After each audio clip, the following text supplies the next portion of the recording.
Bom dia a todos. Nós vamos dar início ao nosso terceiro dia do quarto encontro de escritores jornalistas de aviação no Brasil.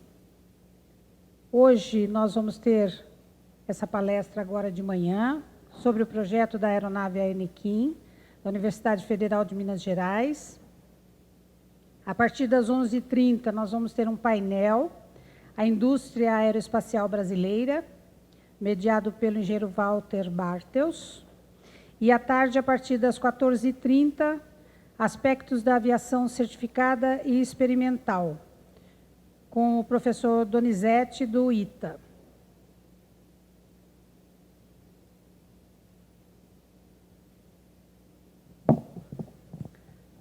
Projeto Aeronave Anequim, da Universidade Federal de Minas Gerais.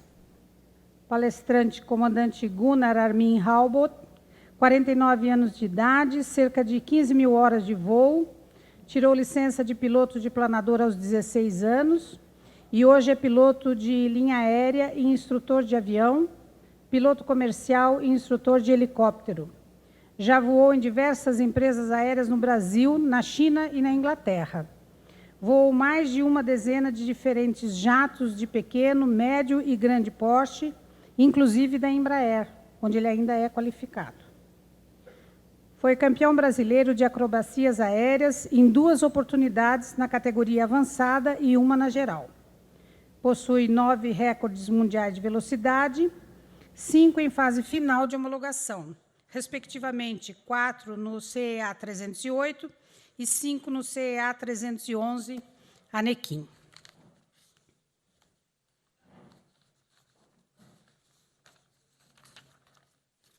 Outro palestrante, André Lefebvre Goldenstein, tem 24 anos, está cursando o 5º ano de Engenharia Aeroespacial na Universidade Federal de Minas Gerais. Estagiou na Embraer na fase 3 do PE 23 e agora em anteprojetos. No projeto Anequim, participou das etapas finais de construção e atuou como equipe de solo durante os ensaios em voo e os recordes da aeronave. Ainda no Centro de Estudos Aeronáuticos, CEA, da UFMG, atuou em outros projetos, como a otimização de trajetória e modificações em aeronave, que venceu o campeonato de corrida aérea da Red Bull Air Race. Além de estudante de engenharia, detém as licenças de piloto comercial, multimotor e IFR de aviões. Voa planadores e atua esporadicamente como copiloto de um jato Cessna CJ2. Senhores palestrantes, por favor.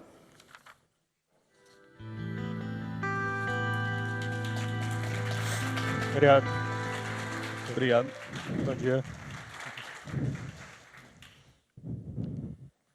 Acho que a gente... Bom, eu sou o Gunnar, ele é o André. Bom dia. Simplificar. E a gente vai começar meio de um modo diferente. Começar com um pequeno vídeo. Tem que prestar atenção nesse vídeo, porque é meio rápido.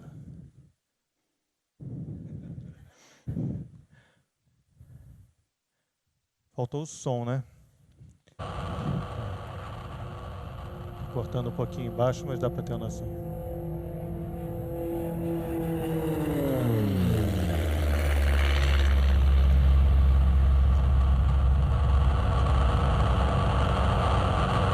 Bom, esse aí é o vídeo real de uma das passagens do recorde de 3 km. Ali ele estava aproximadamente um pouco mais de 520 km por hora. E gostaria de falar inicialmente ao contrário também. Começar pelo que a gente teve retorno de imprensa. Nossa ideia era fazer o avião veloz e tudo, só que a gente nunca esperava esse retorno de mídia que nós tivemos. Aqui são revistas, eu só vou falar das capas, nós tivemos muitas reportagens internas, todas as mídias espontâneas, isso aqui são 2 do Brasil da Frequência Livre, uma da revista RAI. Agora, interessante, essa é a Flyer inglesa. Todas as revistas são revistas especializadas, as maiores de seus respectivos países. Tem uma reportagem muito legal interna. A Infopiloto, francesa, também, segundo eles, é a maior revista de língua francesa nessa área. a Flieger Magazine. É interessante que, apesar de eu não falar alemão, eu sou de origem alemã, como devem perceber pelo meu nome, e dá muito orgulho estar na capa delas também. A Aerospace do Smithsonian. O Smithsonian, para quem não sabe, é o museu mais visitado dos Estados Unidos, de modo geral, não é só de aviação. E a revista mensal deles, e nos colocou na capa também, bem antes até dos recordes, ele já conhecia o nosso potencial, nos colocou na capa, dá muito orgulho também. E a Flying, que é a maior revista do setor do mundo, também nos privilegiou com uma reportagem de capa. Então, isso aí tudo foi muito legal para a gente não tem verba de mídia, foram eles que nos procuraram, a gente ficou muito feliz com isso. Bom, vou começar falando do CEA, o Centro de Estudos Aeronáuticos da UFMG. Ele começou em 1964, me parece, por iniciativa do professor Cláudio Barros, e a ideia é ensinar fazendo aviões de verdade, fazendo aviões voarem. E, no caso, até onde eu sei, são esses 9 aviões que já voaram. Esse aqui foi o primeiro, pelo próprio Cláudio Barros, que foi desenhado. Esse eu participei do desenvolvimento do meio em diante, que é o CE-308, o Anequim. Esse é um acrobático que agora, no último Campeonato Brasileiro, ficou em segundo, mesmo com motor 4 cilindros, contra aviões de 9 cilindros. E outros, esse planador também é muito interessante, eu só vi a história dele recentemente, ele até recentemente, ou não sei se ainda hoje, é o que tem mais performance fabricado no Brasil. Bom, esse é o professor Cláudio Barros, no início, quando só se trabalhava com prancheta. Infelizmente, ele nos deixou em 2011. E quem o sucedeu, que foi aluno dele, é o professor Paulo Scold, que foi responsável pelo projeto Anequim. Ele, inclusive, ele foi agraciado agora pela EAA em Oshkosh. Ele nem pôde estar presente, mas com o prêmio August Respect, né, o August Respect Award de 2016, pelo desenvolvimento da aviação leve, quer dizer, um prêmio muito importante mesmo. O Burt Rutan recebeu esse prêmio, o Kurt Spitz. Então, a gente ficou muito feliz pelo projeto Anequim. O Anequim é um avião de velocidade criado na Universidade Federal de Minas Gerais pelo Paulo Scold, e a função dele inicial é ensinar os alunos de engenharia a construir aviões. A parte secundária é o objetivo dele, que é bater recordes, mas o objetivo não é bater recordes, o objetivo é ser uma plataforma de ensino, fazer com que os alunos passem da parte acadêmica também para a parte prática e solucionar problemas, só colocar ele para voar. Isso que é o principal do projeto Anequim. E por que os recordes da FAI? Em 1906, foi quebrado o primeiro recorde mundial de aviões da FAI com o brasileiro Santos Dumont. Tem 110 anos agora. Foi o primeiro recorde, foi de um brasileiro, e desde então não havia mais nenhum recorde de brasileiro em aviões motorizados. Então a gente queria quebrar esse jejum, e o foco foi a FAI, os recordes da FAI, até por causa disso. Bom, um pouquinho de mim, ela já falou, eu comecei a voar planador 16, avião 17, aí eu já estava brevetado, levando meu pai para fazer um voozinho, ele não é piloto, só eu na família que sou. Voei um pouquinho de táxi aéreo, já como em comando desse, voei na linha aérea, fui copiloto desses aviões todos, depois eu pedi uma licença na própria empresa, fui voar o MD-11 em Taiwan, depois saí comandante em 737, saí instrutor, e a empresa que eu trabalhava meio que estava implodindo. Aí eu fui obrigado a ir para o exterior, voei na China e, posteriormente, na Inglaterra, como comandante de 737 também. Depois disso, até por problemas de saúde na família, a gente resolveu voltar para o Brasil, fui voar executivo, voei vários fabricantes diferentes também como comandante, voei Dossor, né, o Falcon 50, voei Cessna, por que não? Tenho orgulho de voar monomotor também, Gulfstream, Hawker, Citation também voei, e hoje o meu enfoque é em helicóptero, uma coisa recente, uma novidade para mim, estou curtindo bastante. E eu também voo o avião da Embraer, sou type rated ainda, mantenho a carteira válida, mas o foco é helicóptero.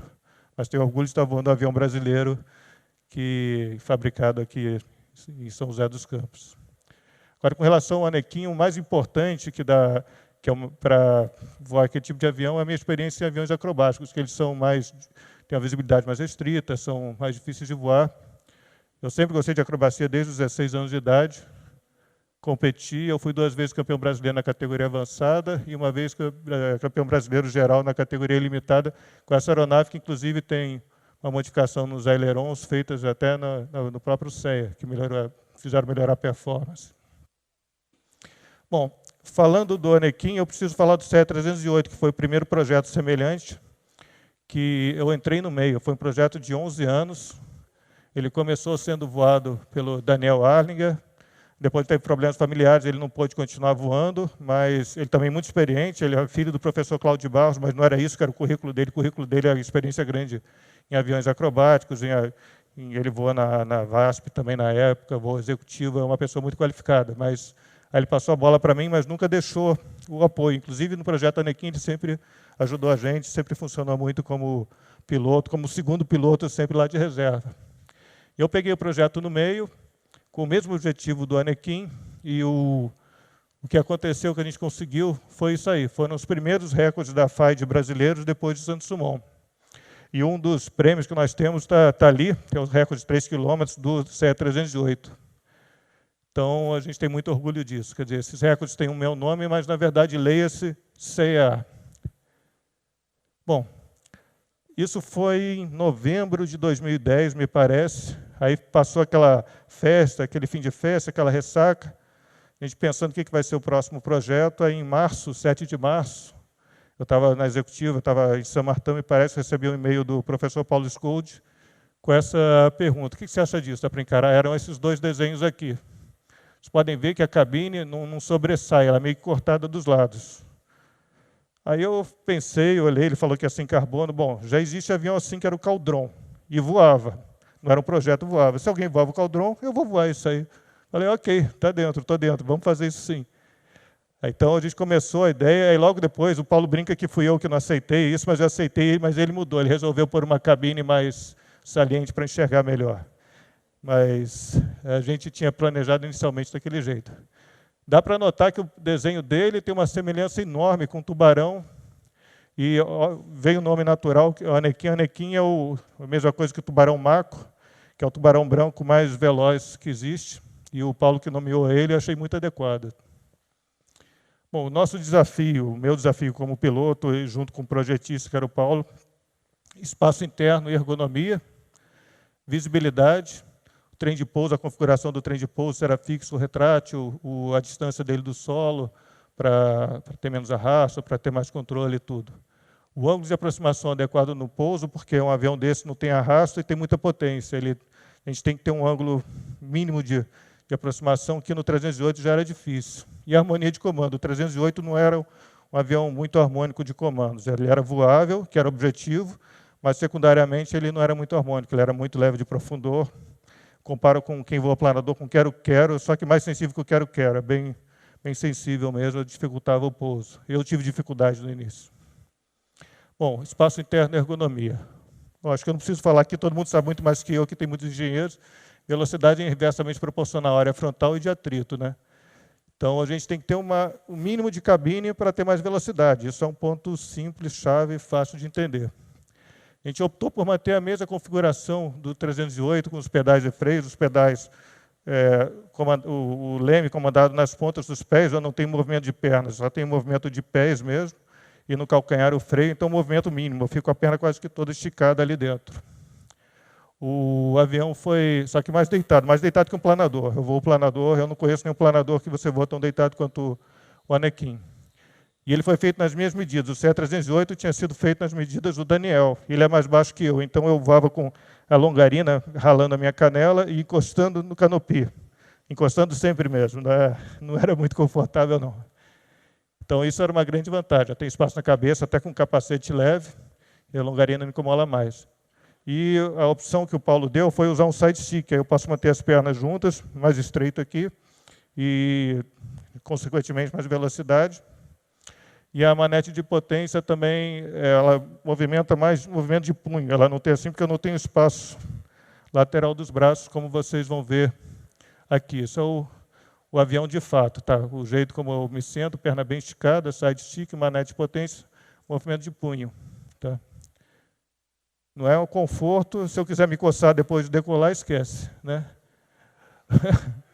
O comando do flap é interessante, que ele é bem estreito, o comando aqui com um potenciômetrozinho, sem um knob mínimo, ninguém vai saber que aquilo é um flap, mas é muito cômodo, muito prático, fica aqui do lado, esse é o comando do flap elétrico, e é um movimento muito simples de braço, bem bem harmônico, bem ergonômico. Manete de potência também toda à frente. Na verdade, eu falava para o Paulo, não precisa de uma manete de potência, pode ter um switch full e idle, porque é só o que a gente precisa, né? A gente não tem por que voar em metade de potência. Para tirar o canopy também, o canopy é muito estreito, tanto que eu apoio o meu fone no para-brisa dianteiro, ele é dessa estreito assim, então eu tenho que cruzar os braços, não tem como acessar assim com a mão. Então eu cruzo, travo, ele é bem sólido, bem rígido mesmo. E aqui a visibilidade no projeto que o Paulo me apresentou, ele perguntou se eu estava de acordo com isso. Isso ainda no meio do projeto, eu concordei, foi assim que foi para frente, exatamente assim que é a visibilidade dele. Você só consegue ver um pouquinho acima da asa o horizonte assim na hora do pouso. Isso aqui é a visibilidade dele de fato alinhando com a pista. E já alinhado com a pista, é exatamente o que eu vejo. Isso é um fone uma câmera no meu fone do lado esquerdo. A pista tem que ser larga para eu ter essa visão do canto aqui, assim, um pouquinho. Então, eu nunca usei uma pista com menos de 30 metros de largura e um mínimo de comprimento dos 1.100 metros. Quando eu levanto a cauda, eu já enxergo um pouco mais, só nos lados, eu não enxergo a frente nunca. E no pouso, eu venho sempre, por exemplo, nesse caso, eu venho com o pé direito bem calçado, enxergo bem arredondo ele, com o pé calçado. Na hora que ele vai tocar, que é por volta de uns 80, 75, 80, aí eu alinho, e o que eu enxergo é isso. Quer dizer, então tem que prestar muita atenção em termos de manter a reta da pista, porque é meio restrito e é um compromisso que a gente já sabia. O avião é para bater recorde, não é para operar em pista curta, de terra, nem nada. Isso opera em asfalto também. O trem de pouso foi uma discussão muito grande. Eu queria, para mim, o avião veloz tem que ser trem retrátil. Eu conversava com o Paulo, ele queria um trem fixo, por simplicidade, para ter menos problema de um dia ter pane no trem de pouso. Eu falava, mas, Paulo, um avião de velocidade você tem que recolher o trem. Aí ele fez um desafio. Não, legal. Você arranja um lugar para onde a roda vai recolher, que eu recolho para você. Vai ser fixo. E ele me garantiu que ia bater o recorde. Não tinha onde colocar a roda. A asa, a espessura é muito estreita, também não tem. Então ele venceu. Aí eu pedi para ele uma coisa. Ele queria botar um pneu tradicional de avião, acho que 600 por 5. Eu pedi o mesmo pneu do 308. Ele, não, então tá. Apesar de ser uma velocidade muito alta para um pneuzinho desse, ele me atendeu. E a gente deixou ele bem curto. Nesse caso, aí dá para ver que com a cauda no chão, a gente tem um clearance de 19 centímetros, mais ou menos. E a gente tem um prolongador de hélice. Então, não dá para levantar muita cauda, que senão toca a hélice no chão, é um cuidado que a gente tem. A gente eu evito fazer pouso de pista. Até já fiz pouso de pista, mas quase com a bequilha no chão. E o trem, quanto mais curto, menos arrasto, logicamente, né? O flap, que eu queria um dispositivo que desse mais arrasto na hora do pouso para manter aquele ângulo. Eu comecei a falar sobre isso, porque ele em marcha lenta, com o arrasto do 308, que era o avião anterior, era uma folha de papel A4, área plana equivalente. O Anequim, apesar de ter um motor maior, tem menos que isso, eu não sei precisar. Mas um arrasto desse, com o motor Lycoming de 180 preparado, com a marcha lenta meio adiantada, ele simplesmente não quer descer.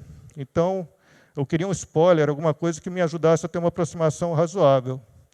E o que o Paulo me ofereceu foi um flap tipo split, que além de dar o arrasto, que era o que eu queria, ele me dá um stall ligeiramente mais baixo, dá 7 nós mais baixo.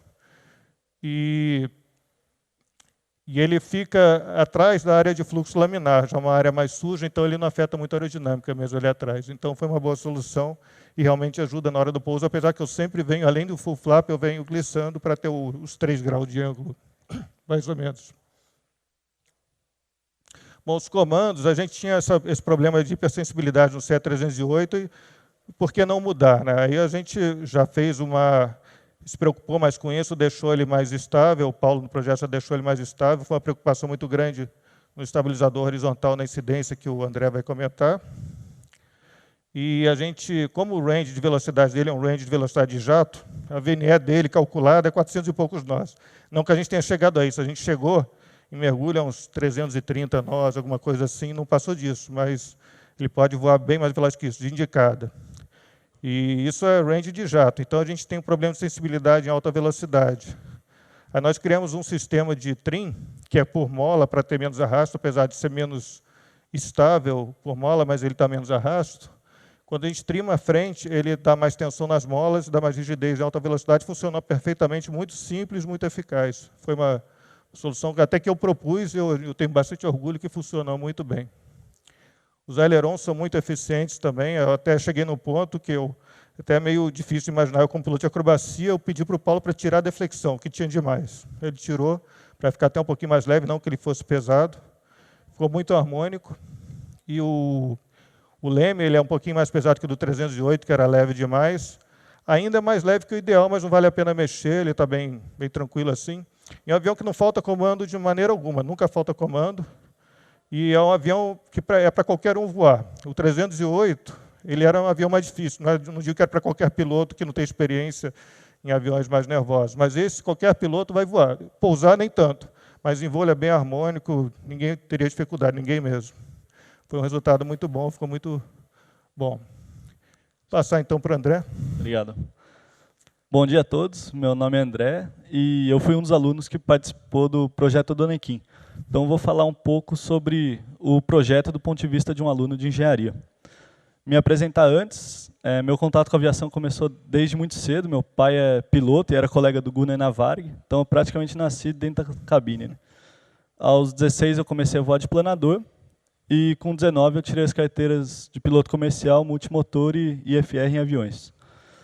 Eu entrei na UFMG em 2011 e desde sempre participei de vários projetos extracurriculares. Eu participei durante 2 anos do Aerodesign, que é uma competição entre universidades com o objetivo de construir uma aeronave radiocontrolada para carregar maior carga paga. E logo em seguida eu comecei a trabalhar diretamente com o professor Paulo Scold no nosso laboratório, Centro de Estudos Aeronáuticos, mais conhecido como CEA. Lá a gente sempre tem vários projetos acontecendo ao mesmo tempo, mas o que eu tive maior participação foi no Anequim, onde eu tive a oportunidade de participar das etapas finais de construção, dos acabamentos, ajustes finos do motor e, finalmente, como equipe de solo, dos ensaios em voo e voos dos recordes. Hoje eu estou no último ano de engenharia aeroespacial na UFMG e estagiando aqui na Embraer. Vale lembrar que eu sou apenas um dos alunos que participou do projeto e hoje eu estou aqui representando os mais de 30 que tiveram participação ativa e desempenharam diversas funções, desde a criação de ferramentas computacionais, cálculos estruturais, cálculos de aerodinâmica, desenvolvimento de técnicas construtivas e a fabricação propriamente dita. Vou começar falando um pouco sobre o nosso laboratório, CEA, que, como o Gunnar falou, foi criado há mais de 50 anos e foi responsável por formar várias gerações de alunos, de engenheiros aeroespaciais, provavelmente alguns de vocês aqui. E quem conhece a história do CEA sabe que o Anequim não aconteceu por acaso. Desde a criação do laboratório, esse já é o nono avião fabricado, 11º projeto, todos seguindo a mesma concepção de utilizar a mão de obra ativa dos alunos, combinando de forma direta o aprendizado em sala de aula com a aplicação prática imediata. O professor Cláudio de Barros se inspirou para criar esse modelo educacional nas escolas fábricas de várias universidades técnicas alemãs, conhecido como ACAFLIG. E como os professores Scold gostam de falar, é um processo lento que no início conta com uma mão de obra nem um pouco qualificada e no máximo 5 anos depois, na hora que o aluno começa a saber alguma coisa, ele segue para outros rumos. Isso pode parecer pouco prático, mas o resultado é espetacular, não só pelos projetos vitoriosos, como o Merari, o CEA 308 e o Anequim, mas que proporciona ao aluno o que participa uma experiência educacional única, eu diria. E agora há pouco, quando eu falei que o professor Cláudio Barros era incansável, o Paulo é o mais legítimo sucessor dele. Ver o Scold num sábado ou domingo na universidade é a coisa mais normal. Com ele não tem férias, não tem feriado, não. No começo eu achava que ele era maluco, agora eu tenho certeza, né? E o pior é que isso é um pouco contagiante. Outro dia eu fui fazer as contas, faz uns 4 anos que eu não tenho férias direito. Para mim, o auge disso foram as modificações aerodinâmicas que a gente fez no avião Edge 540 da Red Bull Air Race, que a gente passou 1 mês e meio num hangar da Califórnia, trabalhando literalmente do nascer do sol até tarde da noite, dia 24 de dezembro, 25 de dezembro, 31 de dezembro, e assim vai. O produto desse trabalho trouxe a conquista do Paul Bonhomme do campeonato de 2015 da Red Bull Air Race. O Anequim saiu da cabeça do Paulo Scold, mas foi executado por mais de 5 anos por várias gerações de alunos, inclusive sendo temas de vários trabalhos de conclusão de curso e também de algumas teses de mestrado. para mim ficou nítida a importância do engenheiro que forma assim, combinando de forma direta a prática ao aprendido em sala de aula. Talvez até mais que os diplomas do Gunnar e do CEA, que colocam ele ao lado do Santos Dumont como único brasileiro detentor de recordes da FAI. O grande mérito do Onequim, eu diria que é formar algumas dezenas de engenheiros com características singulares. Então agora eu vou falar um pouco sobre os desafios de engenharia do Onequim e como que eles foram enfrentados pelo Paulo, pelo Gunnar, pelos alunos da UFMG e também por algumas empresas parceiras. Como o Gunnar falou, ele foi projetado para bater os recordes da Federação Aeronáutica Internacional na categoria de 300 a 500 kg de peso de decolagem. Os requisitos de alto nível do projeto são muito simples. É pesar menos que 500 kg, caber o piloto fisicamente dentro e conseguir obter a maior velocidade possível. Fazendo umas contas rápidas, isso significa levar um motor de 120 kg, um piloto com paraquedas de uns 80 e mais uns 80 litros de combustível. Dá para ver que não sobram nem 250 kg para todos os sistemas e todas as estruturas do avião. Também dá para imaginar que nada que fosse essencial ao projeto entrou. Tudo aquilo que a gente está acostumado a ver em um avião convencional, como estofamento, isolamento acústico, entretenimento, luzes e antenas externas, não entraram. E, bom, a pergunta que muitas pessoas me fazem é, então, qual que é o grande diferencial do Onequim para conseguir recordes tão acima dos recordes anteriores? E a resposta é que não existe mágica, mas cada pequeno detalhe do avião foi pensado para reduzir arrasto, diminuir o peso e conseguir aquele micronaut, que a gente chama, pequeno decimal de nós a mais que, se somando, chega no diferencial, né? E, para começar, toda a estrutura do avião foi feita em fibra de carbono, permitindo assim uma redução significativa do peso e, talvez mais importante ainda, a liberdade geométrica. A gente tinha possibilidade de fabricar a forma que quiséssemos. Os arrastos de arrefecimento, por exemplo, que são aqueles causados pelas entradas e saídas de ar, tiveram a sua geometria muito estudada, para garantir o melhor fluxo possível. Nesse exemplo, a entrada do radiador de ar, e isso é particularmente importante, um avião a pistão que demanda grandes vazões de ar para o arrefecimento. Nessa foto dá para ver o primeiro perfil acima, que foi o pensado, e abaixo o perfil já otimizado com escoamento melhorado. Ainda no arrefecimento, foi adotado um pleno, que é uma caixa fechada em torno do motor, que mantém uma pressão positiva e garante que todo o ar admitido é realmente utilizado na refrigeração do motor. Um fato curioso é que durante os ensaios em voo, a gente percebeu que os cilindros de trás estavam sempre mais frios. Então, devido à alta velocidade, o escoamento passava direto e esfriava só os de trás. Então, foram feitas algumas barreiras físicas dentro do pleno, garantindo que todas as temperaturas ficassem iguais, possibilitando também levar o motor ao seu máximo. A hélice, por sua vez, foi afastada 8 polegadas do motor, através de um extensor de hélice, que permitiu um fluxo aerodinâmico melhor, com o nariz mais suave, e também serviu para diminuir a interferência da fuselagem na hélice. O conjunto de hélice do motor foram essenciais ao projeto e foram fruto de 2 parcerias importantes internacionais que, além dos resultados que trouxeram, também transferiram para a UFMG muito conhecimento que pode ser utilizado em projetos futuros. O motor foi modificado pela empresa Skydynamics, sediada na Virgínia, nos Estados Unidos, e alcançou taxas de compressão muito acima do motor original. O motor original é um Lycoming O360, 4 cilindros, convencional. É o mesmo que tem no Cessna 172. Além disso, o peso foi aliviado e foram acrescentados alguns reforços estruturais. Embora a injeção tenha continuado a ser mecânica, a Skydynamics acrescentou um conjunto de ignição eletrônica. Em dinamômetro, o motor rodou por mais de 30 horas, ganhando bastante confiabilidade, e lá ele alcançou um pouco mais de 250 HPs. Instalado na aeronave, com as entradas de ar otimizadas, o Ram Air aumenta um pouco mais essa potência. Isso se deve a um bocal especial que, após a entrada do ar, o duto expande, trocando pressão dinâmica por estática. Funciona como um pequeno turbo, mas só utilizando os efeitos aerodinâmicos. Essas modificações no motor foram muito bem sucedidas, mas lidar com um motor com altas taxas de compressão e, portanto, pesado para girar, não foi fácil no começo. Como as hélices são fabricadas em fibra de carbono com interior de madeira, elas são muito leves e, portanto, têm pouca inércia. Daí, nos primeiros ensaios, qualquer redução brusca na potência fazia o motor parar repentinamente. Então, domar o motor foi um dos maiores desafios nessa fase inicial de ensaios. Falando um pouco das hélices, a gente trouxe uma aqui para mostrar. Elas foram projetadas e executadas diretamente para o Anequim pelo Craig Cato, dono da Cato Propellers, uma empresa ultra especializada sediada na Califórnia. No projeto da hélice foi levado em consideração a influência da fuselagem na hélice. À medida que se afasta do centro, a velocidade muda, então o passo da hélice também tem que contemplar isso. Foram várias hélices testadas com vários conjuntos de passo e diâmetro.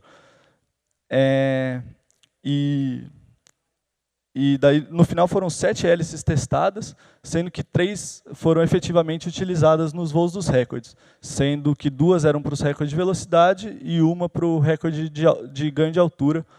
A de ganho de altura era uma tripá. Na verdade, talvez seria até mais correto falar que 4 hélices foram utilizadas, que entre as baterias de voos dos recordes, o Craig Cato, que estava também na base aérea de Santa Cruz, lixou o bordo de fuga de uma delas, diminuindo a corda na ponta e ganhando alguns RPMs extras. Um dos segredos da hélice do Craig, que dá para ver aqui ou também aqui, é a utilização de wing fences na hélice para reduzir o escoamento transversal na pá. Uma ferramenta computacional foi criada para gerar tanto as malhas do cálculo aerodinâmico quanto as do desenho 3D.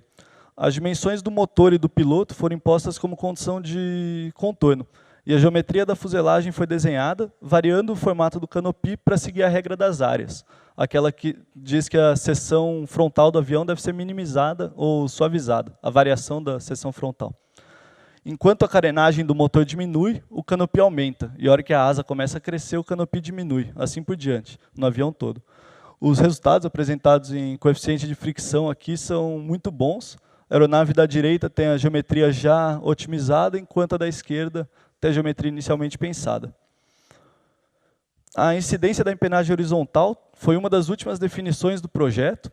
E testes em túnel de vento mostraram o ângulo de incidência zero, de sustentação nula da fuselagem, e o ângulo de incidência ótimo da empenagem só foi definido depois que a maioria das peças estruturais do avião já tinham sido construídas. Assim, foi possível pesar cada uma delas e cravar o CG, saber exatamente a posição do CG para definir a melhor posição da empenagem horizontal. Um dos recordes da FAI que foi batido, o dos 500 km, exigiu uma autonomia de mais de 1 hora de voo. Conseguir armazenar todo esse combustível com o motor rodando em potência máxima foi outro grande desafio do projeto. No total, foi feita uma rede com um total de 6 tanques de combustível, sendo 4 na asa e 2 na fuselagem. O abastecimento é realizado por dentro do avião, de modo a evitar uma tampa externa, e seu consequente arrasto. Todos esses 6 tanques são interligados, facilitando o abastecimento e também tirando a necessidade de uma seletora de combustível. Ainda para garantir uma margem de segurança maior nesse recorde dos 500 km, foram incluídos 2 tanques auxiliares, que são posicionados atrás do piloto, e uma bomba elétrica transfere o combustível para o tanque superior da fuselagem. Outro desafio interessante, que teve a participação direta dos alunos, foi o cálculo do flutter. Começou com o Saulo, na época aluno de graduação, que utilizou o modelo de elementos finitos da aeronave para calcular detalhadamente a ocorrência do flutter, na asa, na fuselagem e na superfície de comando. O resultado desse estudo foram as frequências críticas teóricas e as respectivas velocidades que cada modo poderia ocorrer. Por exemplo, o modelo previa que o primeiro modo perigoso ocorreria a 950 km por hora, bem acima da VNE do avião. Depois que a aeronave já estava pronta, o Leonardo, na época aluno de mestrado, validou o modelo por meio de uma análise modal via excitação acústica. Ele utilizou caixas de som e acelerômetros posicionados na asa e, varrendo as frequências, conseguiu determinar aquelas críticas. O resultado validou o modelo de elementos finitos, provando que o método teórico estava correto. Um outro aspecto inovador do CEA foram as técnicas construtivas, para a confecção dos moldes e também para a laminação do material composto. Ambos foram desenvolvidos no CEA, de forma a baratear os custos e garantir que todo o processo poderia ser feito com o ferramental disponível na oficina. Na época, o CEA tinha acabado de comprar uma fresa CNC de 4 eixos, e isso permitiu esculpir os moldes mais complexos de forma rápida e com uma precisão milimétrica. Os moldes foram usinados, em sua maioria, a partir de blocos feitos de madeira MDF de eucalipto. Aliás, nessa figura dá para ver a incidência da empenagem horizontal sendo esculpida em um molde antigo, que foi feita a fuselagem e, posteriormente, a incidência foi definida. A superfície do molde é melhorada com seladora e lixa, e o conjunto todo é encerado para permitir a desmoldagem da peça. A primeira camada de primer é aplicada direto no molde, de forma que a peça laminada já sai com um acabamento superficial muito bom. E, enfim, daí depois a fibra é posicionada e a resina impregnada. No final, a peça é submetida a vácuo para retirar o excesso de resina e diminuir as chances tanto de delaminação quanto uma falha da peça ao copiar o molde. O limite, então, deixou de ser a capacidade manual de fabricação do aluno e passou a ser a criatividade de desenhar e projetar a geometria mais inovadora das peças. Essa foto mostra o capô inferior da aeronave sendo desmoldado. O molde foi feito em 3 partes separadas e a peça usinada de uma vez só. Ele já sai com um acabamento superficial muito bom e as linhas de corte todas desenhadas. Aqui embaixo dá para ver. As linhas onde os cortes vão ser feitos já saem todos demarcados. Vou devolver a palavra ao Gunnar, então, que vai falar um pouco sobre os voos do Onequim. Bom, então, o que é a parte mais importante para mim como piloto? O piloto, eu queria lembrar que é uma peça também nessa engrenagem toda, nesse sistema, mais de 30 pessoas envolvidas, eu sou uma peça nesse organismo todo, com a mesma importância de todos, né? Mas, para mim, o ponto mais importante era o primeiro voo de ensaio, né? Então, a preparação, o que envolvia? Eu conhecia o projeto desde o seu antecessor. É um projeto novo, mas, na verdade, ele tinha um DNA do CE 308, a geometria dele lembrava muito. Então, já era um facilitador, já, de certa forma, já conhecia. Eu acompanhei todos os passos desde o seu desenvolvimento, né?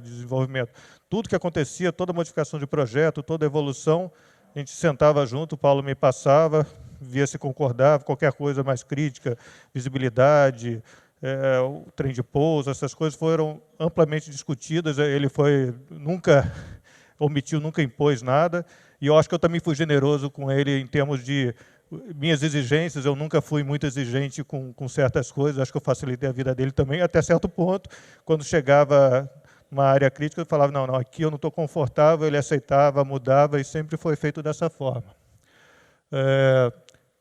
No dia do voo, é uma coisa assim, muitas pessoas devem ter estranhado, não tinha impresso, não tinha nada, eu queria tranquilidade total. A gente pensou num dia para fazer o primeiro voo, e eu sabia que eu poderia chegar lá, ter um vento diferente, ter um teto diferente, uma peça não estava perfeitamente funcionando, não queria chegar e dizer, não, hoje não vai dar, amanhã é o que vai ser, talvez não possa, e eu ia ficar chateado de não poder proporcionar aquilo, talvez eu forçasse uma barra desnecessária, e até se tivesse algum amigo meu, teve parentes meus que queriam ir, eu disse para não ir, porque eu ia querer dar uma atenção especial a eles que eu não ia poder dar. Então, foi uma exigência minha, eu estava focado totalmente no avião. Não deu certo hoje, vai amanhã. Não vai amanhã, vai semana que vem. Se não for, pode ser daqui a 6 meses. Tinha essa tranquilidade de fato, não tinha um prazo. Isso foi muito bom para mim. E não é um avião feito para todo mundo voar, é um avião mais crítico. Então, eu precisava dessa tranquilidade, da metrologia ideal e tudo. Então, foi antipático, mas foi necessário, pelo menos do meu ponto de vista, né? E eu tentei colocar a emoção, né? Sempre dá um friozinho, né, na barriga e tal, mas você tem que tentar isolar isso, tirar a emoção, que é irreal, e botar a razão e ir em frente, tentar pensar tudo que pode dar de errado e tocar para frente. Eu acho que eu consegui fazer isso adequadamente. E uma decisão que eu tomei até, que não é muito típico, um avião convencional, você tem a faixa de velocidades médias, você costuma fazer um ensaio, levantar a cauda e baixar, né? Só que essa faixa é a mais crítica de um avião convencional, é a hora que você tem mais risco de perder uma reta, um cavalinho de pau e estragar todo o projeto. Eu achei que ia ser mais conveniente, mais seguro, passar direto para o voo do que ficar brincando com a cauda alta. Conversei isso com o Paulo, ele concordou, entendeu minhas razões, a gente optou por pular e só fazer um ensaio com cauda baixa e partir para o voo. E acabou que foi uma decisão bem razoável. Naqueles ensaios eu percebi que ele era muito estável, tinha as condições todas favoráveis, tudo adequado, alinhei, potência toda, com uma hélice mais longa, tipo essa. Sabia que a aceleração não ia ser absurda, mas nenhum piloto de avião normal ia achar lento, só não era a hélice subida. E por volta de 80, 90 nós, ele saiu do chão já trimado, do jeito que a gente queria. Já decolei, já imediatamente fiz uma curva direita para voltar para o cone assim que possível. E acho que eu estava 100 pés, já estava transmitindo para o Paulo. Paulo, o avião é aquilo que a gente pensa, é o 308 mais fácil. Para tranquilizar ele, que eu sei o nervoso de quem está embaixo, acompanhando o bebê ali, a hora que ele passa o bastão, que ele não tem mais controle nenhum, é muito difícil, né? Todos eles aí, o André estava lá também, fica todo mundo muito nervoso. E eu subi, voei um pouquinho, não fiz ensaio de baixa velocidade. Aliás, a gente nunca fez parafuso com ele, não tem intenção de fazer parafuso, porque não é um avião feito para ser vendido, para ser homologado. Então, a gente só faz o que é necessário. E como o objetivo dele é bem longe do stall, então a gente não se preocupa muito. Nesse voo, a gente fez umas curvas, eu senti que ele era bem manobrável, e a gente tinha decidido que, por causa daquela rampa, que a gente já ia testar o flap já no primeiro voo. O avião estava perfeito, eu falei para ele, está ótimo. Quando eu fui comandar o flap, para ensaiar ele lá em cima, começou a baixar, deu um estalo, recolheu. Eu falei, Paulo, ele estava no rádio, deu um probleminha aqui no flap, eu vou tentar reciclar, voltar, resetei CB, não funcionou. Bom, paciência, então a gente vai ter que partir para o pouso sem flap, sem esse arrasto a mais. A pista de 1.500 metros, que para esse avião, eu acho que tem que pensar nele como um jato, né? Só que ele não tem spoiler para frear, então ele consome pista. Então, eu já pensei qualquer coisa, já briefei eles no rádio qualquer coisa. Se, em último caso, ele não estiver descendo muito, eu vou cortar o motor para facilitar o meu pouso. Isso já estava estabelecido, briefado e tudo. Aí eu fiz um tráfego simulado, com velocidades bem mais altas que necessárias, se não me engano, foi 130 nós na perna do vento, 120 na base, 110 na final, glissando, só para sentir o comportamento dele. Nada normal, perfeitamente controlável, nenhuma surpresa, já para remeter. Aí vinha uma outra aproximação já simulando realmente um pouso, já fiz a final com 100 nós também glissando e constatei que realmente na hora que desfaz a glissada ele para de descer, não quer reduzir, não acontece nada. Então tá, né? Então falei, vou fazer o tráfego mais baixo ainda, vou cruzar a cabeceira com 90 e ver o que dá para fazer. Qualquer coisa eu vou cortar o motor. Não tem problema nenhum. E assim foi feito. Na terceira tentativa, fiz o tráfego uns 700 pés, cruzei a cabeceira uns 90, e o toque, eu acho até que foi mais lento um pouquinho que isso. Só que ele toca, eu coloquei ele no chão, né? Você vai no raso e coloca ele no chão, só que ele encosta e voa, como se ele simplesmente não quer reduzir mais que aquilo. Bom, então tá, hora de cortar os magnetos, cortei o magneto, aí ele foi assentando, foi freando, e ele parou no final da pista lá de Divinópolis, que era o nosso aeroporto de ensaio, que tem 1.500 metros, a gente usou toda a pista, mas com toda tranquilidade, parei lá, avisei, cheguei o avião para o canto, e eu gosto de falar que o voo de teste não saiu como eu esperava, ele saiu como eu queria, quer dizer, saiu muito melhor do que eu esperava, quer dizer, o avião trimado, sem tendência, e esse problema do flap foi um problema nosso, erro nosso de montagem, né? Da equipe lá, uma haste escapou, que não tinha dado as voltas suficientes do comando do flap. No dia seguinte estava corrigido e nunca mais deu problema. Quer dizer, foi excelente esse voo de prova, né? Agora, com relação aos recordes, a gente queria bater 5 recordes. Esse aqui é o Nemesis, essa foto eu que tirei no Smithsonian, no Museu do Smithsonian, ele está lá em destaque embaixo do protótipo do 707. Que é o Dash 8, né? Não sei, o protótipo do 707. Aqui está escrito que ele é recordista de 3 km, 15 km, e é um avião que é um ícone do Air Race lá, americano. O recorde anterior dele era 466 km por hora. O nosso recorde foi 521. 54 km por hora a mais, 11%. Todo mundo sabe que o arrasto aumenta ao quadrado, então é um aumento muito importante esse mesmo. E o de 15 km, 454 aumentou para 511, 56 km por hora a mais, 12%. Quer dizer, é bem expressivo mesmo. Uma coisa que vale lembrar, a gente preparou o motor, esse motor originalmente era 180 HP. Como o motor original, se tirasse de caixa e colocasse ali, ele ia bater esses recordes, com menos margem, mas ia bater todos os recordes.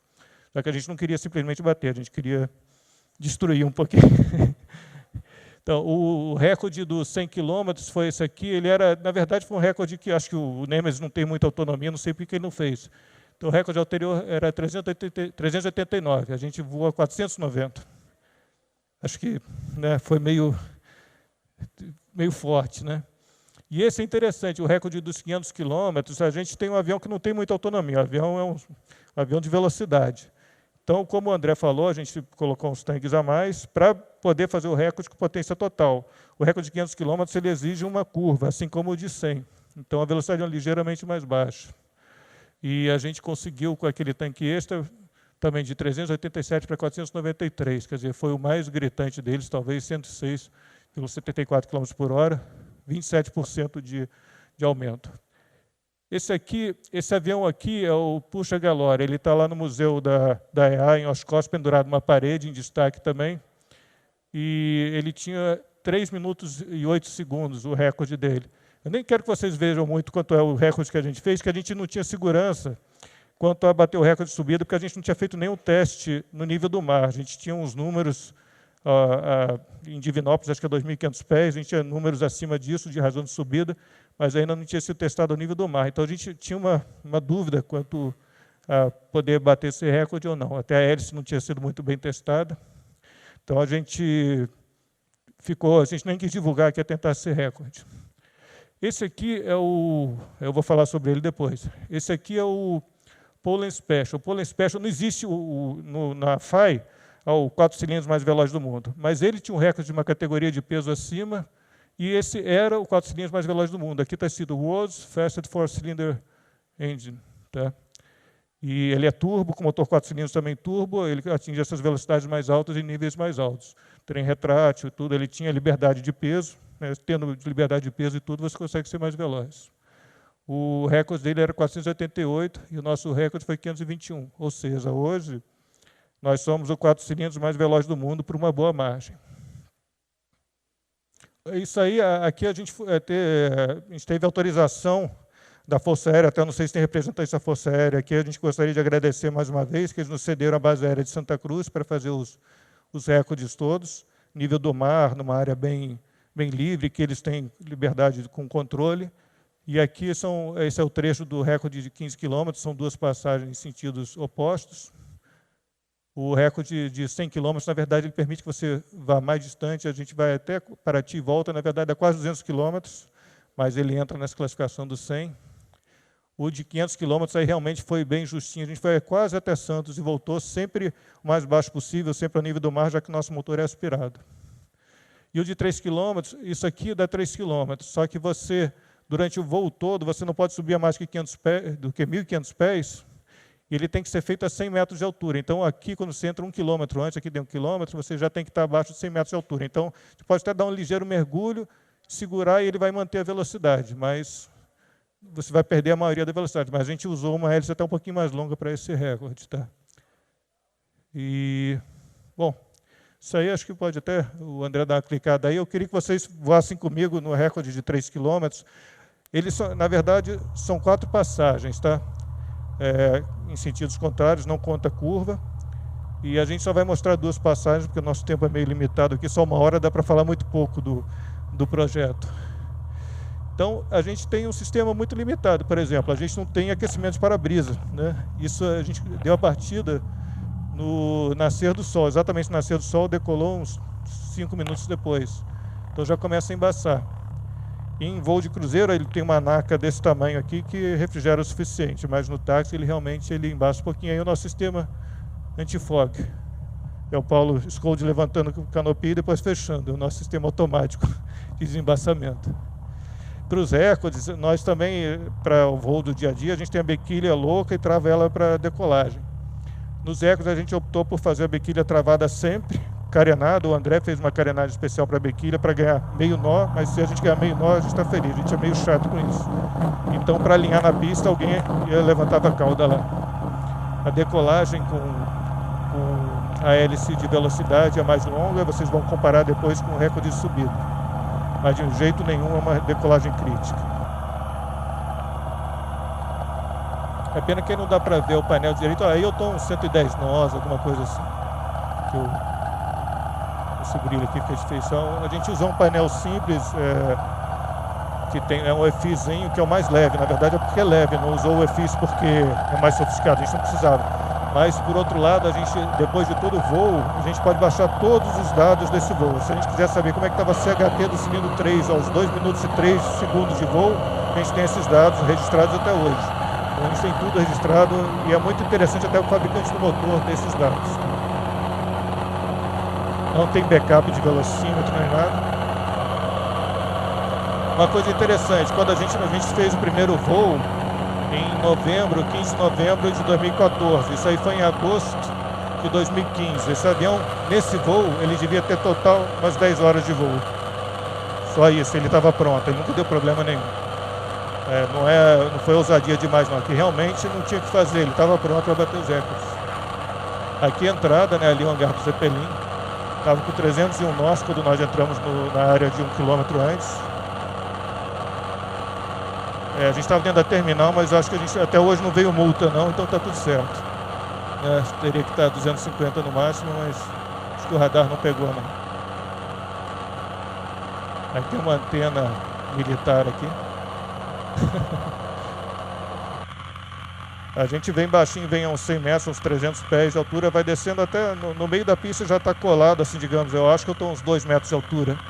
Eu permaneço ali tirando vantagem do efeito solo e com potência máxima. O retorno do nascer do sol não contava com isso, e essa visão que eu tinha de fato. Só que eu tenho um GPSzinho aí que não dá para ver muito bem, ele me ajudava a fazer enquadramento. Na verdade, eu já tinha feito a segunda e a terceira passagem. Na segunda passagem com o sol ali, eu entrei um pouquinho torto, mas dentro a gente tem uma largura máxima, que seria a nossa pista, que não pode exceder. Mas deu para passar dentro, um pouquinho à direita, mas deu para passar dentro. E aqui na quarta eu também passei um pouquinho à direita para me ajustar depois, mas dentro da tolerância. A pista está por aqui. Está meio difícil de ver com essa claridade. Aqui, ó, aquela antena, a pista está aqui. Eu fui enquadrando. E aqui é o hangar do Zeppelin, que felizmente me ajudava muito. Na verdade, a gente não tinha dúvida nenhuma quanto à velocidade. Tinha dúvida quanto à minha capacidade de não errar a entrada nos gates, né? E não foi feito nenhum ensaio do recorde de 3 km. A gente saiu para o voo e pronto, acabou. A gente não precisava, na verdade.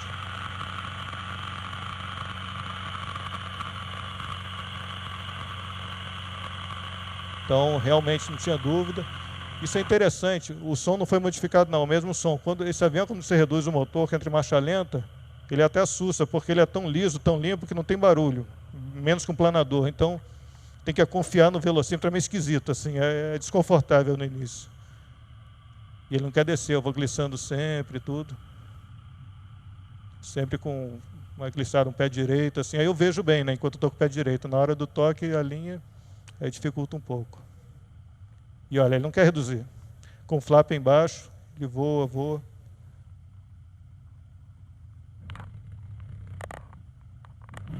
Isso com flap, imagina sem flap, que foi o primeiro voo que ele tinha arrasto zero. Acho que nem precisa, acho que pode passar para o próximo. Esse é muito interessante, esse é o recorde também, queria que vocês me acompanhassem em tempo real do recorde de 3 km. Foi todo reconfigurado, uma hélice diferente. Por exemplo, o alternador foi retirado do avião. Eu não usei paraquedas, porque estruturalmente não ia forçar, que era um voo em baixa velocidade, 120 nós no máximo. E outros, combustível mínimo, a gente já estava alinhado na pista, autorização do controle para subir até 12 mil pés. E a refrigeração não foi alterada. Essa refrigeração é feita para voar uns 250 nós, 280 nós de indicada. E a gente ia voar 110, 120 nós. Então a gente sabia que o motor ia superaquecer. Então o que foi o recurso autorizado pelo fabricante de motor que estava lá presente? A gente decolou com ele numa temperatura abaixo da temperatura normal de operação, que seria vermelha, e sabendo que ele, no meio do voo, ia ficar mais quente que o normal. Tudo autorizado pelo fabricante do motor, que é um voo de recorde, não é um voo simples. E eu ainda ia corrigir a mistura para manter a potência, eu poderia manter a mistura rica para ele refrigerar mais no meio do voo, mas a gente optou por ter maior potência, judiar um pouquinho do tratar mal o motor um pouquinho, mas a gente sabe que o motor gosta, que todo mundo gosta disso, e explorar ao máximo. Então a partida foi dada agora, já autorizado. Você deve ter percebido como o canopy trava, ele é bem sólido mesmo. Aqui não está dando para ver, normalmente dá para ver as temperaturas. Ele, quando eu vou atacar... Aliás, esse recorde, o recorde anterior era 3 minutos e 8, ele começa a partir do momento que o avião começa a andar na pista, não é a partir do momento que sai do chão. Começou a andar, já está valendo. E 3 minutos e 8 dá para imaginar a razão de subida. E o recorde é 3 mil metros, não é 10 mil pés. É quase 10 mil pés, mas não preciso isso. Só que tem uma aferição depois. Ó, 1, 2, 3 segundos. Está voando. Com uma hélice especial. E o stall dele não abaixa. Muita gente aqui voa jato. Típico de rodar num jato é pitch 14, 15. Ali a gente rodou para 14, aumentou para 30. A razão de subida é típica de um jato. Típica não é típica de um jato leve, 5 mil pés por minuto. Então ele mantém isso, quer dizer, é a performance superior à maioria dos jatos vazios. Então as velocidades, as razões, lógico que aí é uma hélice específica, né? Eu vejo o horizonte por baixo da asa. Ali é a restinga da Marambaia do lado esquerdo, acho que vai dar para ver. Ali assim. Estou decolando em direção ao mar, assim. Aqui talvez dê para ver as temperaturas, né? Ali ainda está verde. E em determinado momento eu vou corrigir a mistura que fica por aqui. Infelizmente não está aparecendo. Então ainda estou a 30 graus, 5 mil pés por minuto. Nesse caso a gente optou por botar uma RPM a mais para ganhar mais potência, porque a gente tinha dúvida desse recorde. Os outros recordes a gente deixou abaixo de 3.000 RPM, apesar do motor ser autorizado para 3.400 ter essa potência que nós falamos, a 3.400. A gente não usou nem 200 HP, nem 250 HP nos recordes. Nesse caso aí a gente deve ter usado essa rotação uns 240 HP, alguma coisa assim.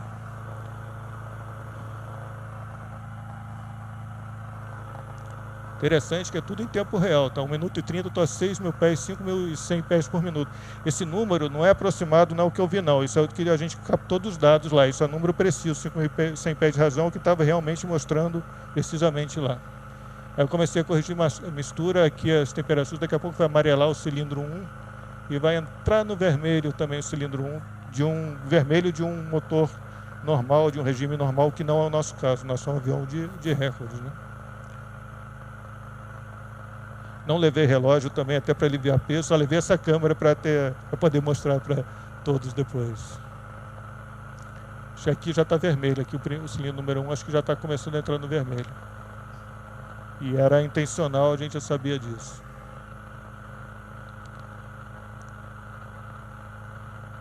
Eu não sabia exatamente em que altura ia dar o recorde, então a gente combinou que eu ia subir até uns 11 mil pés, tá? Então eu poderia até, se eu soubesse exatamente, dar uma puxadinha a mais, deixar perto do stall para aquela estilingada nos últimos segundos, mas a gente optou por voar seguro e garantir que ia bater o recorde para não ter que repetir o voo, porque era um voo complicado em termos de controle aéreo e tudo, né? Subi um pouco mais, eu avisei para eles no chão na frequência de controle, acho que o controle também não reclamou, estou passando 10 mil. Aí tirei o motor e comecei a descer. É muito interessante, dá para ter uma ideia do ângulo, vocês vão ver no final da curva de onde eu decolei. Isso foi em linha reta, não fiz nenhuma curva, foi tudo daqui que eu decolei mais ou menos. É diferente, eu me impressionei quando eu vi, que é isso, né? Desci com flap, com um pouquinho de potência para não forçar o cilindro, aí já não é mais em tempo real, né? Aí eu fiz uma câmera rápida. Interessante que ele, para operar com a hélice de subida, é muito mais fácil. Ele assenta mais rápido, ele não fica querendo voar. Eu tiro a potência, ele assenta, parece um avião acrobático comum. Fica muito mais fácil. E o pouso aí é tudo em câmera rápida, não é o real. Fica bem mais dócil. Ele é meio barulhento no pouso, porque a bequilha faz uma ressonância ali, faz uma caixa acústica ali. Todo mundo, parece que de fora é bem alto. É bem alto. Quando ele pousa ali, dá a impressão que tem alguma coisa quebrando, mas é uma caixa acústica que faz. Ali a gente tinha um ponto que tinha uma falhazinha na pista, só pousava depois dela. Bom, isso aí em câmera rápida, lógico. Então isso aí é o que eu queria mostrar para vocês, queria compartilhar. Prazer estar no cockpit do Anakin nesses recordes. E isso aí é o que a gente tem hoje. Esses recordes, Claimant, né, na verdade, já estão todos homologados. É ratified. A gente teve o recorde julgado agora há menos de um mês. Eu ainda não tenho os papéis do Anequim, esse aqui é do CE 308, mas já estão confirmados na página da FAI. Então, o CEA tem 9 recordes mundiais, isso não é pouco não, gente. São recordes, não é porque na aviação executiva é muito comum ter de cidade a cidade, né, porque são competições dos aviões comerciais que interessam Paris, Nova York e tal. Esses não, são recordes absolutos de velocidade e a gente valoriza muito, então são 9 recordes bem importantes mesmo, que a gente tem muito orgulho. E dia 21 agora, né, completa 1 ano dos recordes nossos. Demorou muito tempo. Os outros recordes em 4 meses julgaram, esse aí demorou quase 1 ano. E deixa eu ver. Bom, aqui é uma feira de escritores de aviação. Na verdade, nem foi um projeto meu. O Paulo mandou editar, ele pegou tudo que saiu no Facebook, que a gente editou no Facebook, mandou fazer um livro, esse livro aqui. E ele me mandou esse presente, o que eu tenho. E tem fotos muito bonitas aqui. Ele não é barato, você pode comprar, vem lá de fora, acho que é $68, mas com fotos muito bonitas. Acho que quem mexe com o livro sabe que é caro. Tem toda a construção do Anequim. O Paulo, quando me deu, até fiquei emocionado, porque eu tinha alguns livros assim sobre as coisas de Reno, coisas assim desse nível. Eu nunca imaginei que eu ia estar protagonizando, de certa forma, junto com as outras pessoas do CEA, um livro desse, olha só. Então, quem tiver interesse em comprar isso, não é direto com a gente, é com eles. Tem imagens muito bonitas e conta toda a história dos recordes. Acho que quem quiser vai valer a pena ter. Eu ganhei e fiquei muito feliz com esse. E acho que é o que a gente tinha para contar, né? Acho que até devo ter cedido um pouquinho o tempo, peço desculpas, mas a gente já sabia que ia ceder um pouco, a gente já sabia até que ia ter que pedir desculpa. Mas, sei lá, foi muito bom fazer parte desse time. Eu acho que eu tinha a melhor cadeira no time, mas não a maior importância. A importância era dividida por todos esses 30. Eu nem conheço todos, mas foi um projeto muito bonito mostra o trabalho em equipe, né? Acho que é tudo um trabalho em equipe. Apesar de eu ser o piloto que voou, tinha o Daniel, que participou desde o início, ele estava presente sempre nos recordes, sempre me apoiando, pessoa experiente, que eu trocava ideias. Então, é isso que eu tenho para falar e agradecer a presença de todos. Obrigado. O André também, acho que faltou alguma coisa? Acho que é isso. Não, é isso mesmo. Comandante Gunnar. Obrigado a todos. Obrigado.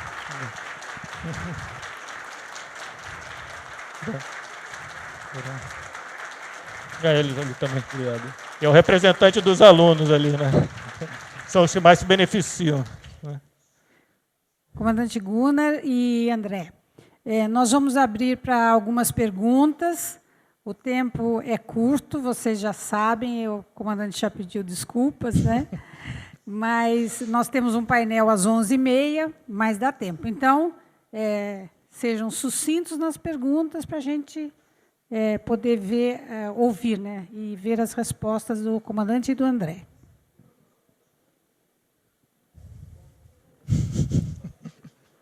Claro.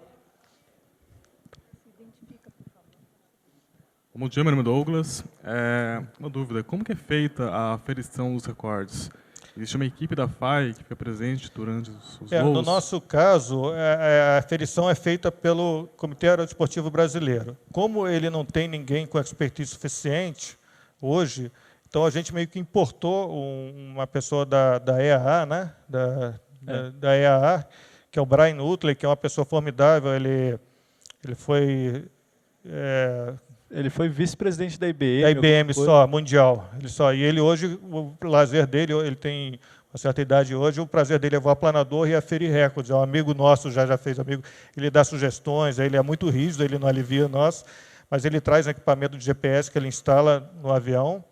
E no caso do recorde de 3 km, que exige mais precisão, ele tem uma antena externa, tipo um DGPS. Então, é basicamente dessa forma. E ele analisa os dados, a gente não tem acesso. Ele analisa os dados e lá mesmo em Santa Cruz ele já disse, os recordes estão ok ou não estão. Assim como eu tenho que assumir a minha culpa, eu fiz um recorde de 500 km, que é o mais crítico, a gente voa em cima do mar, 1 hora e pouco, limite de autonomia, que eu errei a entrada do gate. Porque o GPS ele tinha um módulo de terrain, que a gente passava perto, ficava apitando, eu perdi a referência, achava que estava certo, não estava, perdi um dos voos. Culpa minha, não é do avião. Tive que repetir, é lógico que eu acho que eu passei quantos metros fora ali? Uns 5 metros fora, ele não alivia, mas é um amigo nosso, ele que veio representar. Mas não é necessário isso. O certo mesmo, ele veio como representante do CAB, que é o representante da FAI no Brasil. Tá? Mas ele traz uma caixa fechada, é instalada no avião e... Hoje em dia, a gente até poderia, a gente tem equipamento suficiente, não com exceção de 3 quilômetros, que tem que ter o DGPS, nós temos, a universidade tem, na verdade, o equipamento para fazer os outros recordes. Bastava alguém com respectivo para isso. Poderia até ser o próprio Policy Code e mandar os dados. Mas, até então, o Brian teve tanto nos recordes do 308 quanto dos do Anequim. Ele tem uma credibilidade enorme. Ele fez, por exemplo, do Felix Baumgarten, se entrar por ver aqueles... os recordes dele, ele que estava lá esperando, aquela cabeça branca, lá era ele é uma pessoa formidável. Próxima pergunta. Ele que sabe as respostas. Só um minutinho. Opa. Parabéns aí pela apresentação. Muito obrigado. Eu não acompanho muito a criação de um avião com o objetivo básico de um recorde. E que tipo de certificação vocês utilizaram para projetar o avião? Bom, até assim, na verdade, ele foi feito assim, eu gosto de frisar que ele foi feito para ensinar os alunos. O objetivo secundário são os recordes. Certificação, no caso, ele é experimental somente, né? A maioria foi utilizado parte 23 para quase tudo, tá. Mas tem algumas exceções, por exemplo, a velocidade stall, que é bem acima do... Então, toda a estrutura foi baseada no parte 23, mas por ser experimental não precisaria seguir nenhuma regulamentação, não é homologado. Né? Ele é estressado, ele é feito para 6G, né, positivo.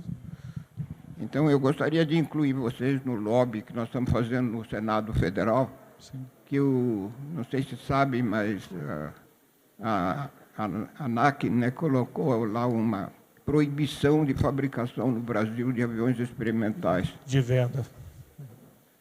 De modo que soma com a gente o esforço de lobby para derrubar esse negócio lá no Senado, no Congresso Nacional. Obrigado.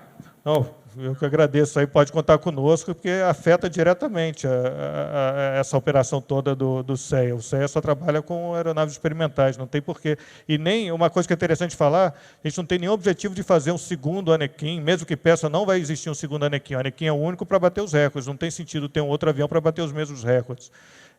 Então, não tem fins comerciais, a intenção dele é só a formação de engenheiros e, eventualmente, bater os recordes, né? Galvão, engenheiro aqui aposentado, mas eu queria saber o seguinte, você participou tanto daquele programa que faz esses aviãozinhos pequenos, como é que chama? Aerodesign. O Aerodesign e do projeto do CEA. Eu queria que você fizesse uma ligeira comparação entre as duas atividades, quanto mais é importante os alunos desenvolver alguma coisa que realmente de escala 1 para 1. Deixa eu até falar uma coisa. O seu nome tem muitas coisas nesse avião, já sabe disso, que tem a sua influência, né? As carenagens do trem de pouso e tudo, né? Então, eu queria agradecer também, não conhecer pessoalmente, mas deixar ele responder. Obrigado pela pergunta. Bom, realmente, eu diria assim que mais da metade do que eu aprendi na faculdade vieram desses projetos extracurriculares, com certeza. Trabalhar no Anequim foi bem diferente do aerodesign pela responsabilidade. Ao apertar um parafuso, você vai ter um piloto em cima desse parafuso. Então, você tem uma responsabilidade muito maior e o jeito que no aerodesign se aprende é errando. No Anequim, o Scode te dá essa liberdade também. Ele te dá tempo para você fazer errado e corrigir. E em alguns momentos, por exemplo, nos ensaios em voo, ele tomava a frente e corrigia diretamente. Mas acho que a maior parte do conhecimento, das experiências que eu tive, vieram desses projetos, até mais do que da sala de aula. E ver para que serve aquele conhecimento. Você está aprendendo cálculo, geralmente você não tem a menor ideia para que isso vai servir. E a hora que você está no aerodesign, você já tem que participar do aerodesign no primeiro e segundo ano da faculdade. Então, já tinha que ter uma noção de aerodinâmica, desempenho, estruturas, antes de ter tido qualquer matéria dessa.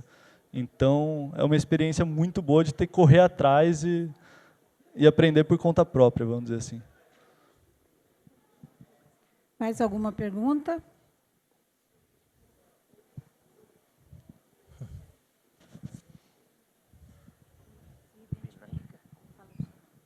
Lucas Lacas Ruiz, eu sou repórter fotográfico.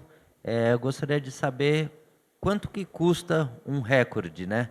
Tem toda uma estrutura e quais são os benefícios dos recordes, né?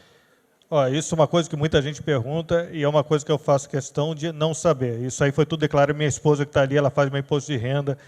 Eu faço questão de não saber quanto tem valor envolvido, porque senão você não faz. E a maioria dos custos eu que banquei desse avião, digamos 90%, mas teve patrocínios. A Skydynamics fez um motor super preparado, praticamente ao preço do motor normal. O Craig Cato fez as 7 hélices, ele tinha a produção dele de hélice. Quando a gente falava, a gente precisa de uma hélice tal, ele dizia, para tudo, vou fazer a hélice, e dava para a gente de graça por prazer. A maioria das pessoas estavam envolvidas nesse projeto por gostar. O prolongador de hélice foi a pessoa que chegou, não, eu quero fornecer o prolongador de hélice. A maioria é de fora, né? Então, muita gente voluntariada. Foi um avião de voluntários. Tá? Então, realmente custou caro, lógico, mas eu sou um piloto. Eu não foi usado nenhuma outra fonte. O meu salário de piloto conseguiu bancar, lógico, com sacrifícios, né? A gente gasta muito dinheiro com isso, mas, por exemplo, se eu fosse pagar os alunos e o Paulo para fazer, quanto não custa essa mão de obra nesse nível? Seria impagável. Então, saiu até barato, mas eu não sei te responder, não faço questão de não responder isso aí, mas não é barato, mas é possível para uma pessoa física. Eu não tenho empresa nem nada, foi o dinheiro do meu trabalho que foi nisso, de 5 anos ali de trabalho, foi muito dinheiro, mas foi da minha pessoa. Só complementando, todos os alunos são voluntários, não tem bolsa. O próprio Paulo, o tempo de professor dele é gasto no Anequim, ensinando a gente lá. Então, a maior parte do custo é por trabalho voluntário. Né? Não teve dinheiro, por exemplo, da universidade. Teve o equipamento da universidade, isso sim. Mas dinheiro não teve nenhum.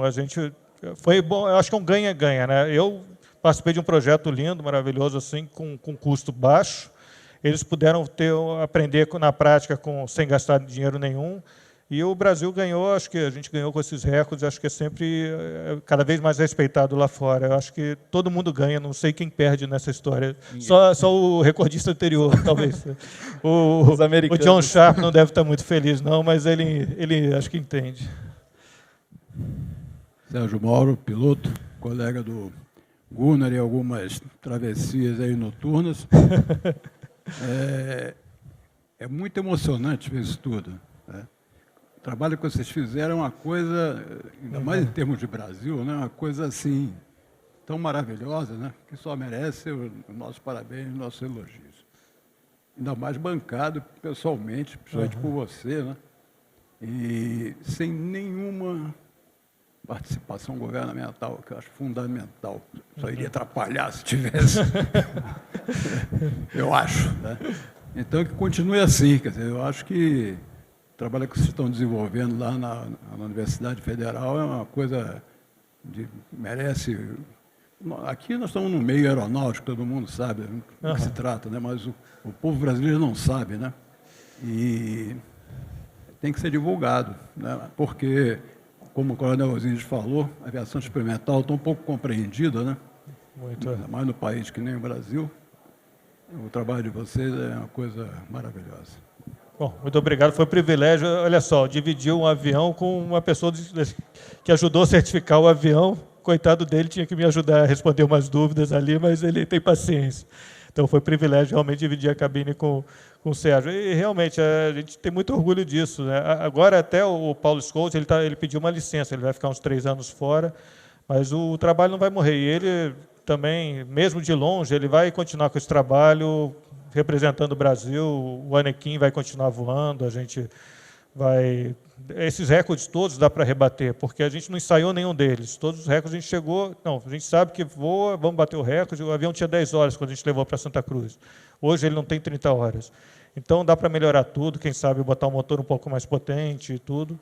mas sem pressa, sem a gente realmente essa divulgação foi uma coisa espontânea. Tudo que teve no início do projeto, de repente a gente soube que tinha uma revista italiana que fez um artigo muito grande sobre nós, a gente nem sabia, né? Pô, que legal. Da revista do Smithsonian veio uma pessoa dos Estados Unidos até que é um construtor que veio especialmente para fazer essa reportagem espontaneamente também. Então foi tudo muito legal.